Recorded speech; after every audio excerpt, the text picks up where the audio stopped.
Hi everyone, I'm Alex, and this is Tank Tested. Hi, I'm Jack. I'm the principal designer and founder of Studio Aquatica. And in front of me is a Wabi Kusa. And today we're doing a Wabi Kusa demo. Now, this is quite established little Wabi Kusa, but we'll be doing something that will eventually look something like this.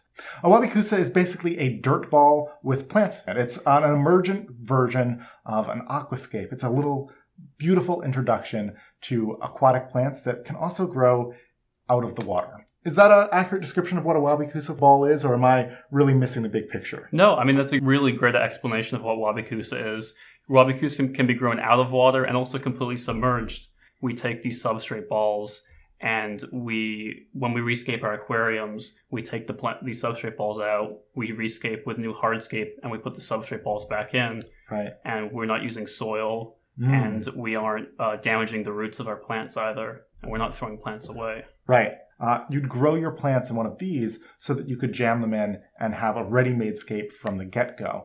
Because plants often look pretty trashy when they're first planted. They need to really establish. Right. And this is a way to shortcut that. But today we're doing something more like this, which is more emergent growth. Plants typically have two forms. They have an aquatic form and a terrestrial form. And it's kind of surprising to see what our typical aquarium plants look like when they're not underwater. So that's what we're going to lean into. And we're going to be doing a step-by-step using these little starter balls that you sell and designed. That's correct, yeah. So what's in one of these balls? So it's a proprietary nutrient blend that we've developed, and spent about 6 months just developing the core blend, because it was really important, opposed to a lot of DIY blends, that the core actually stayed intact when it was fully submerged. A lot of these DIY blends that we've been using as hobbyists for a while, especially in America, when you submerge them fully, they just spill everywhere and they don't hold together. So to do this demo, we're going to be using Tropica plants. Tropica actually donated all of these plants, and there's even more that you can't see that are off screen. And we'll be doing two Wabi Kusas side by side. Same plants, same setup, but I'll be doing my Wabi Kusa in this little bowl. So why don't we get this established Wabi Kusa, this 8-month-old Wabi Kusa, out of the way? Yep.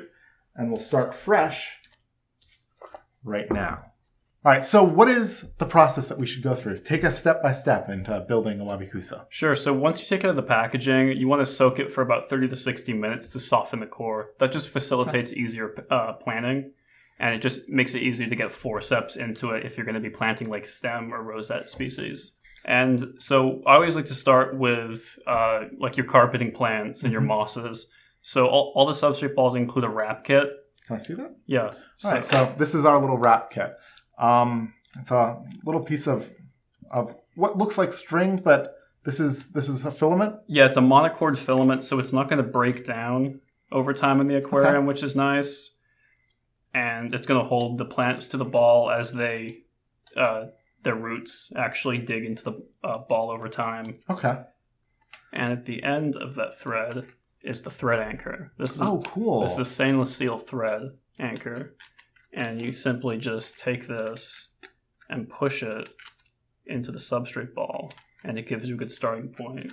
That's a really elegant solution. So that's something that I've also really struggled with, is tying the knots of the thread and then trying to get it, all Well, your secured. hands are wet the entire time. Yeah, and everything starts slipping apart. The knot starts untying. The hook is a clever solution. I like that. Yeah, and it's supposed to be something that's nice to do. It's not supposed to be frustrating. I'm going to put this aside for now. All right, I'm going to take mine as well. I'm going to follow your lead. Just so we can see them. So We have one set of pincettes. we do have one set of pincettes. We'll be So that's sharing good. these. Really came prepared for this demo. And I think we've got two main varieties of plants, right? Yes, and we also have a ton of Java moss. Yeah, let me bring over this Java moss. Right, so we can use some of this to start. We can do the wrap with that. And is this an appropriate amount of Java moss? That should be more than enough. A tissue cultured amount of Java moss, it should be more than enough. Or the cups that, like when you go to your local fish store and they have the little like cafeteria cups of it, that should be more than enough. Cool.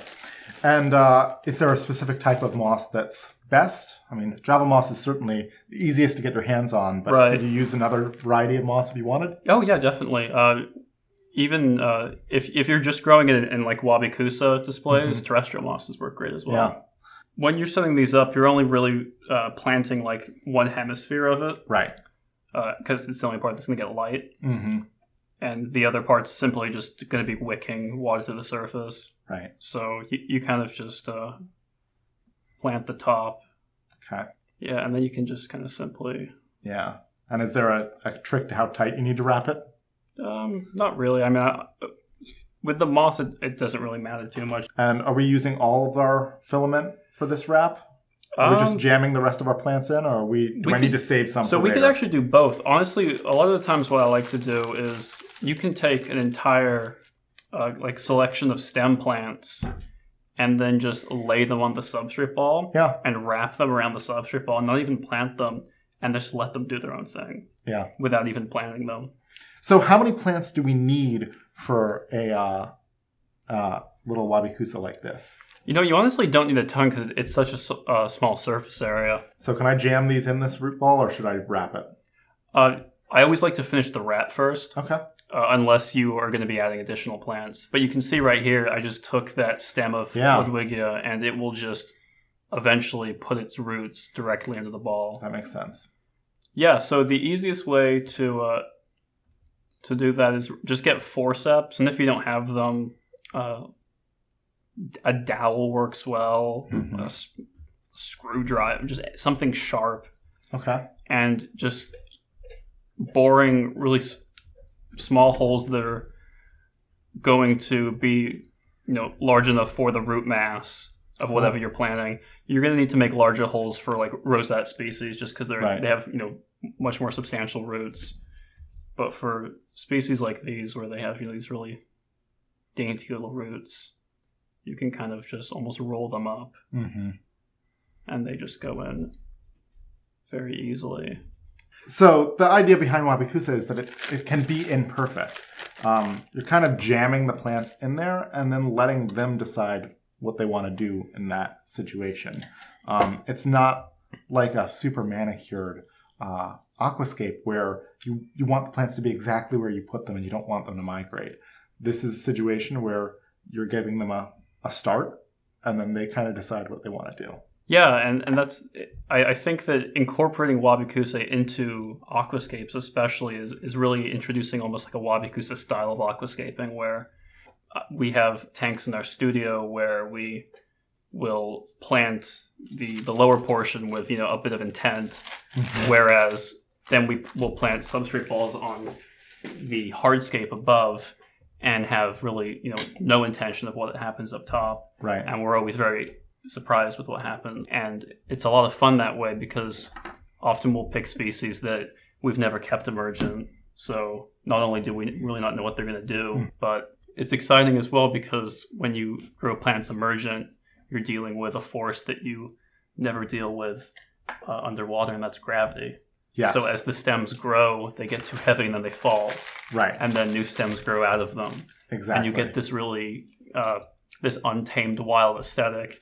It's a nice change, and it's something different. And not everyone has the time to keep, very well-manicured Dutch-style aquariums. Totally. How many plants do you actually need to do Wabikusa? Not many at all. Honestly, you can do this with a single cup of tissue culture. Yeah. You can get a Tropica 1, 2, 3 grow, break the gel off, and stick it right on top, and tie, thread, secure it, and then just put it in water. Cool. I did that before flying up here with a Marcellia. Right. I mean, when you're aquascaping, kind of the deal is you want to have as many plants as you can, because the more plants you have in the tank, the quicker you get your nutrients under control.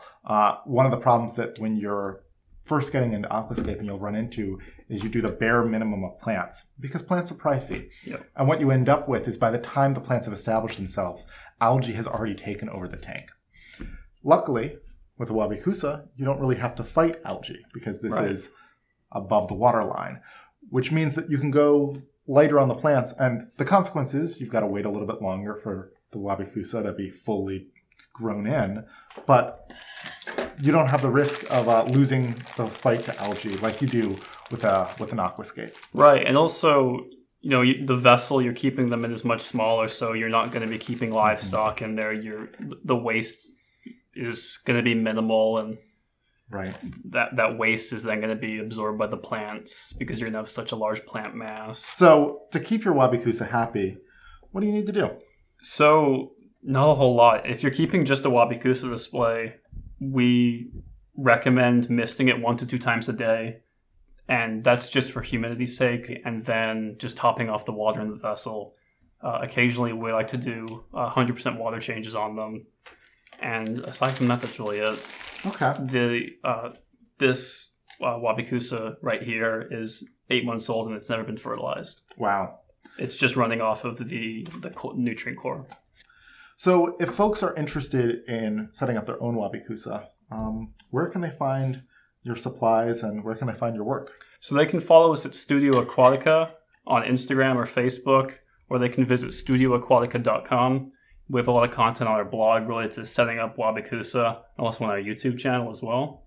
All right, and the last thing, we've got our little container, and you've got yours here. Yep. So, aside from the mess that we've created around us, if we were to put our little Wabikusa in our containers, I'll put mine like that.